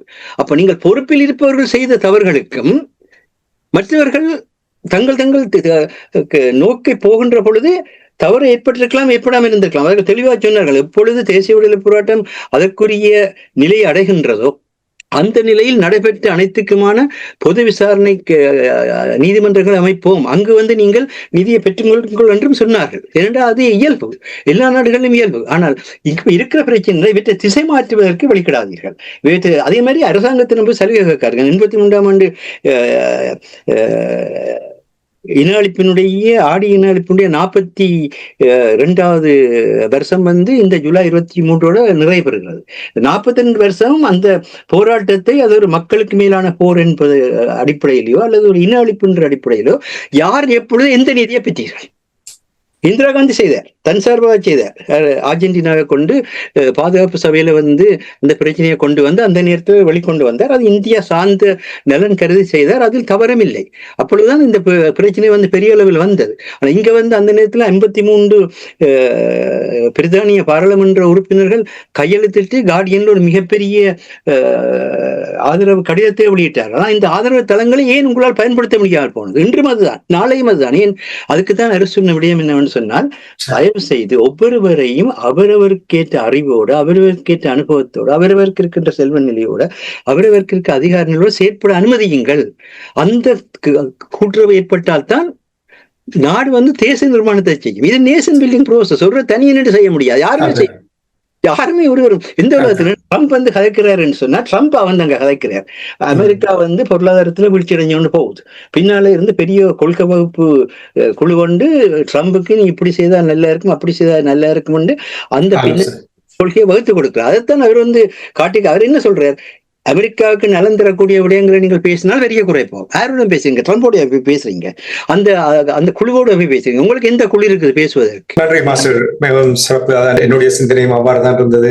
கஜேந்திரகுமார் பொன்னம்பலம் கட்டமைப்பு உருவாக்குவதற்கான சரியான வழியை கண்டுபிடிக்க வேண்டும். ஆனால் மக்களுடைய விடயங்களை அவர்கள் புரிந்து ஒன்றிணைந்து செயல்படுவது, அதாவது நாங்கள் தான் செய்ய வேண்டும், எங்களை பின்னால் வர வேண்டும் அந்த கொள்கைகள் இருக்காமல் ஒரு பொதுவான கொள்கையோடு அந்த மக்களுடைய வருங்காலத்துக்காக தாயகம் சுபிட்சம் பெற வேண்டுமாக இருந்தால் அவ்வாறான ஒரு திட்டத்தோடு வெளிவர வேண்டும். நல்ல ஒரு சந்தர்ப்பமாக நான் பார்க்கிறேன். அதை எப்படி கையாள கஜேந்திரகுமார் மட்டுமில்ல, யார் யாரெல்லாம் தமிழருக்காக வேண்டி நீங்கள் உழைத்துக் கொண்டிருக்கிறீர்களோ உங்களை எல்லாம் நாங்கள் வரவேற்கிறோம், பாராட்டுகிறோம். ஆனால் அந்த ஒவ்வொரு அமைப்பிலும் குறைகள் அமைப்புகள் ஏற்படுத்தி வந்து அந்த அமைப்பு வந்து என்ன விதமாக மக்களுக்கு எதை செய்ய வேண்டும் என்று கேட்கிறது என்று கேட்டு எல்லாரும் உள்ளுக்கிடுங்கள். எங்களுக்கு தெரியும், பல்குழுவும் பால் செய்யும் உட்பகையும் வேந்தலைக்கும் கொள்குறும்பும் இல்லது நாடுன்னு சொல்லி வள்ளுவர் வந்து தெளிவா சொன்ன விஷயம். பல்குழுவா போகக்கூடாது. நாங்கள் இருக்கிற கட்டமைப்புகளை உடைக்க சொல்லி நாங்கள் கேட்கிறேன் என்றால் இருக்கிற கட்டமைப்புகள் உங்களை பலப்படுத்துங்கள். உங்களை பலப்படுத்துவதா இருந்தால் நீங்கள் மக்களுடைய எண்ணம் என்ன, மக்களுடைய கருத்து என்ன, எதில் நீங்கள் வேறுபடுகிறீர்கள், இதில் நீங்கள் அவர்களுடைய ஒற்றுமைப்படுகிறீர்கள் என்பதை அறிவே. என் தமிழ விடுதலை புலிகளில் ஒவ்வொரு தெரு தெருவாக வந்து என்ன மக்களுடைய குறைகள் கேட்கிற பெட்டிகளை அமைத்து மக்களுடைய குறைகளை பற்றி அவர்கள் கேட்கவில்லையா? மக்களோட பழகவில்லையா? தனியாக வந்து மேலிருந்து 4 பேரான தமிழ விடுதலை முடிவெடுத்தார்கள். சொல்லுங்கள் பாதில். ஒவ்வொரு ஊராக வந்து அவர்கள் வந்து மக்களுடன் கேட்கவில்லையா? ஏன் களத்தில் பத்திரிகை தொடங்கிகளே அவர்கள் சொன்னார்கள், தெளிவாக சொன்னார்கள், தேசிய விடுதலை போராட்டம் என்பது அந்த மண்ணிலே இருக்கிற ஒவ்வொருவருக்கும் உரியது. ஆகவே அந்த மண்ணில் இருக்கிற ஒவ்வொருவரும் மதிக்கப்பட வேணும், போற்றப்பட வேணும், அவர்களுடைய வாழ்வு சீராக்கப்பட வேண்டும் என்ற தன்மையில் தான் இயங்கினார்கள். அந்த வகையிலே நீங்கள் இயங்க முடிந்தான் கேட்கிறீங்களே தவிர, நாங்கள் ஒரு தலைமை எப்படியுமே பேணுகிறார்கள். ஒரு தலைமை இல்லாவிட்டால் என்ன நடக்கும் என்று உங்களுக்கு தெரியும். ஆனால் ஒரு தலைமையாக இருக்கக்கூடிய தன்மையை வெளிப்படுத்த வேண்டிய பொறுப்பு இருக்கிற என்பதை தான் நாங்கள் சொல்றோம். அதுக்கு கஜேந்திரகுமார் பொன்னம்பலம் அரசியலில் செயல்படக்கூடிய தன்மை இருக்கின்றதால் தான் சொல்கின்றோம். அதுக்காக நாங்கள் கஜேந்திரகுமார் பொன்னம்பலம் செய்கிற எல்லாத்தையும் நாங்கள் சரி என்று சொல்ல வரவில்லை. ஆனால் இப்பொழுது இந்த நேரத்தில் அவர் சரியாக செயல்பட்டுக் கொண்டிருக்கிறார். இந்த நேரத்தில் அவருடைய தலைமையேற்று சென்றால் மட்டும்தான் இந்த இப்ப இருக்கிற இந்த சட்டத்தன்மையை பயன்படுத்தி பயனடைவீர்கள் என்பதை மட்டும்தான் சொல்ல வேண்டியதாக இருக்கின்றது. நன்றி மாஸ்டர். நீங்கள் கூறிய கருப்பு ஜூலை தொடர்பாக இன அழிப்பினுடைய இன்னொரு வடிவம் அது இந்த கருப்பு ஜூலை. அன்று கூட ஒரு அன்பர் வானொலியில் வந்து என்னோடு உரையாடும் பொழுது கூறியிருந்தார், டில்வின் சில்வா இப்பொழுது இருக்க அமைச்சராக இருக்கின்றவருடைய புகைப்படம் எப்பொழுதுமே சமூக வலைத்தளங்களில் வரும் என்றால் இந்த கருப்பு ஜூலாயின் பொழுது தமிழர்களை கொன்ற பொழுது அங்கே ஒருவர் நிர்மாணமாக இருக்கும் காட்சி, அந்த காட்சியின் முன்னால் நிற்பவர் டில்வின் சில்வா என்று அன்று கூட ஒருவர் வந்து கூறி சென்றார். இப்ப கருப்பு ஜூலாய் வருகின்ற புதன்கிழமை மீண்டும் தமிழ் மக்களுடைய தலி சுமந்த மாதமாக அந்த மாதம் இருக்கின்றது. நன்றி மாஸ்டர். அதில் முக்கியமான விடயம் என்னென்றால் மக்கள் மேலான போர் என்று நிறுவப்பட வேண்டும். அது வந்து ஒரு இனத்துக்கு மேலாக நடத்தப்படவில்லை, ஒரு மக்களுக்கு மேல் நடத்தப்பட்டது. ஈழத்தமிழ் மக்களுக்கு மேல் நடத்தப்பட்ட மக்கள் மேலான போர் என்று நிறுவப்பட்டால் தான் அந்த மக்களுக்கு தன்னாட்சியை பயன்படுத்தி வாழ்வர்கள் உரிமை இருக்கின்றது வெளிப்படும். அது மட்டும் இல்லை, வெளியே தன்னாட்சி உரிமையை பயன்படுத்தாமல் எதுவுமே செய்ய முடியாது. விரைமை பேசப்பட்டே ஆகணும். அதைத்தான் இப்படி சட்டத்தினூடாக கஜேந்திரகுமார் பொன்னம்பலம் செய்ய முற்படுகின்றார்கள். ஆகவே இந்த இடத்துல வந்து மிக முக்கியமான விஷயம், இந்த 83ஆம் ஆண்டு ஜூலை இன அழிப்பை கூட ஏன் இந்த மாதத்தை பிரித்தானியாவில் வந்து தமிழர் மரபுரிமை மாதமாக கேட்கக்கூடாது? தமிழர் மரபுரிமை மாதமாக பிரித்தானியாவுக்கு கேட்டுக்கொண்டிருக்கிறார்கள். இந்த ஜூலை மாதத்தை அமைத்து இந்த மரபுரிமை மாதம் என்ற கருத்தை இடத்துல கொஞ்சம் நேரம் போடாலும் சொல்ல வேண்டியிருக்கிறது என்னென்றால், இந்த மரபுரிமை மாதம் என்றது ஒரு நாட்டில வாழ்கின்ற அந்த நாட்டினுடைய பெரும் சமூகத்தை சேராதவர்கள் அந்த நாட்டுக்கு ஏன் வந்தார்கள், அவர்கள் வந்து எந்த விதமான பங்களிப்பை அந்த மண்ணுக்கு வழங்கி இருக்கின்றார்கள், அந்த பங்களிப்பு அந்த நாட்டினுடைய தேச நிர்மாணத்துக்கு எவ்வளவுக்கு உதவி இருக்கின்றது, அவர்களுடைய ஆற்றல்கள் என்பதை பள்ளிக்கூடங்களில் வெளிப்படுத்தி, சந்தைகளில் வெளிப்படுத்தி, பொதுமக்கள் கூறுற இடங்களில் வெளிப்படுத்தி, கோயில்களில் வெளிப்படுத்தி மக்களுக்கிடையே வந்து சமத்துவத்தை நிறவரி இல்லாத இனவரி இல்லாத சமத்துவத்தை ஏற்படுத்துவதற்குத்தான் கொண்டு வரப்பட்டது. இது உங்களுடைய கலை என்று சொல்லி நாதசுரத்தை வாசிச்சு நாதசுரம் தமிழத்த கலையா இல்லையா என்ற பிரச்சனை கூட கிடக்குது. அது ஒரு பக்கம் இருக்கட்டும். பரதநாட்டியத்தை கொண்டு வந்து பரதநாட்டியம் வந்து தமிழத்த கலையை இல்லைன்றதை கொண்டு வந்து அங்க வச்சு கர்நாடக சங்கீதத்தை வச்சு ஒரு மேடையை வச்சு ஏறி இருந்து வாட்சி போட்டு நாங்கள் தமிழர் மரபுரிமை கொண்டாடுறோம்னு சொல்லாதீங்க. கனடாவிலேயே அந்த தவறு விட்டுருக்கின்றீர்கள். அப்படி வர்றதாலதான் தமிழக மக்களுக்கும் மங்கள மக்களுக்கும் கூட ஒரு முரண்பாடு வேற பார்க்குது. அவர்கள் தொழில் ரீதியாக கல்விக்காக வந்தவர்கள், அவர்களுக்கு நாடு இருக்கிறது, அவர்களுக்கு மரபுரிமை மாதம் பெறாது, அவர்களுடைய நாடி அதை வளர்த்துக் கொள்ளும். அப்படி இல்லாமல் இங்கே இருப்பவர்கள் அவர்கள் தங்களுக்கான வளர்ச்சியை ஏற்படுத்திக் கொள்ளட்டும். ஆனால் நாங்கள் சொல்வது என்னென்றால், இந்த ஜூலை மாதத்தை மரபுரிமை மாதமாக மாற்றுங்கள். ஜூலை மாதத்தை மரபுரிமை மாதமாக மாற்றமாத்தான் என்னத்துக்காக நாங்கள் இங்க வந்தோம், அந்த பிரச்சனை இன்றும் அங்கு இருக்கிறது, இன்றைக்கு இனங்காணக்கூடிய அச்சம் இருக்கிறது, பிரித்தானியா தான் அதுக்கு பொறுப்பாக இருக்கிறது, பிரித்தானியா தீர்க்க வேண்டும் என்பது வெளிப்படுத்தப்படும். இந்த குழப்பங்கள் எல்லாம் ஒரு சரியான கட்டமைப்பு சரியாக செயல்படும் பொழுது இவற்றை ஆராய்ந்து செயல்படலாம். ஆனால் தனித்தனி குழுக்களாக தனித்தனி மனிதர்களாக செயல்படும் பொழுது குழப்பங்களும் நிறைய தமிழர் தரப்பு எடுத்து பார்த்தீங்கன்னா நிறைய குழப்பங்கள் தான் வந்து கொண்டிருக்கும். சரி, நன்றி மாஸ்டர். இன்னொரு சந்தர்ப்பத்தில் நாங்கள் அதை பற்றி உரையாடலாம். உங்களிடம் நிறைவாக மாஸ்டர் பேசிக்கொண்டிருக்கும் பொழுது கூறினார், வருகின்ற செப்டம்பர் மாதம் தமிழ் மக்களுடைய பிரச்சனையை முடிவுக்கு கொண்டு வந்து விடுவார்கள் என்று மாஸ்டர் கூறியிருந்தார். இப்பொழுதும் கூட சந்தர்ப்பம் இருக்கிறது, தமிழர்களுக்கு இன்னொரு சந்தர்ப்பம் இருக்கிறது. செம்மணி புதக்குழி தொடர்பாக நிறைய ஆதாரங்கள் தடயங்கள் அங்கே காணப்பட்டிருக்கின்ற நேரத்தில் எவ்வாறு தமிழ் மக்களுடைய பிரச்சனையை உயிர்ப்போடு வைத்திருப்பதற்கு வலு சேர்ப்பதற்கு அமுக்கத்தை பிரயோகிப்பதற்கு என்ன செய்யலாம் என்று நீங்கள் கருதுகிறீர்கள்? நல்ல ஒரு சந்தர்ப்பமாக நான் பார்க்கிறேன் செம்மணி புதைகுழி கண்டுபிடிக்கப்பட்ட உடலங்கள் தொடர்பாக. செப்டம்பர் மாதத்துடன் இலங்கை அரசு மனித உரிமைகள் மனித உரிமைகள் ஆணைக்குழுவில் இருக்கின்ற அந்த தமிழர் தொடர்பான தீர்மானத்தை ஒரு முடிவுக்கு கொண்டு வரும். அதற்காகத்தான் மனித உரிமைகள் ஆணைக்குழுவின் ஆணையாளரையும் அழைத்திருந்தார்கள். அது இலங்கை அரசு தான் அழைத்திருந்தது. அதை தமிழர்கள் தாங்கள் கொண்டாடுவதில் இந்த அர்த்தம் இல்லை. ஆனால் இப்போ இதை இலங்கை அரசு இதை முடிவுக்கு கொண்டு வரும் என்று சொன்னால் இதற்கான பொறுப்பை இந்த அமைப்புகள் ஏற்றுக்கொள்ளுமா? அமைப்புகளை உடன் இணைந்து பயணிக்கும் மக்களோ ஆதரவு கொடுப்பவர்களோ அவர்களும் கூட்டு, அதாவது இந்த கிரைம்ல அவர்களும் ஒரு பார்ட்னர் என்றுதான் சொல்லலாம். இந்த அமைப்புகளின் குற்றங்களுக்கு துணை போனவர்களாகத்தான் பார்க்கப்பட வேண்டும். இதற்கு பிற்பாடு நாங்கள் தான் அதை மனித உரிமைகள் ஆணைக்குழு வேலை செய்தோம், நாங்கள் தான் அதை கொண்டு வந்தோம், இதை கொண்டு வந்தோம் என்று சொன்னவர்கள் அனைவரும் இதற்கான பொறுப்பை இந்த செப்டம்பர் மாதத்துடன் ஏற்றுக்கொள்வார்களா? ஏற்றுக்கொள்ளாது விட்டால் அந்த அமைப்புகளுக்கு ஆதரவு வழங்குபவர்கள், அதன் இணைந்து பயணிப்பவர்கள் அனைவரும் இதற்கான பொறுப்பை ஏற்று குற்றவாளிகளாகத்தான் பார்க்கப்படுவார்கள். அது ஒன்று. அடுத்ததான் நீங்கள் கூறியது போல செம்மணி விவகாரம் இன்று வரையிலும் அனைத்துலக மட்டத்தில் கொண்டு செல்லப்படவில்லை. அல் ஜசீரா மட்டும்தான் பெருமளவில் அதனை ஓரளவு போட்டிருந்தது. முதலில் அதை அனைத்துலக மட்டத்தில் அனைத்துலக ஊடகங்களுக்குள்ளேயே பேசிக் கொண்டிருப்பதை விட்டுவிட்டு நீங்கள் உங்களால் இயலும் என்று சொன்னால் அனைத்துலக மட்டத்தில் அவை கொண்டு வாருங்கள்.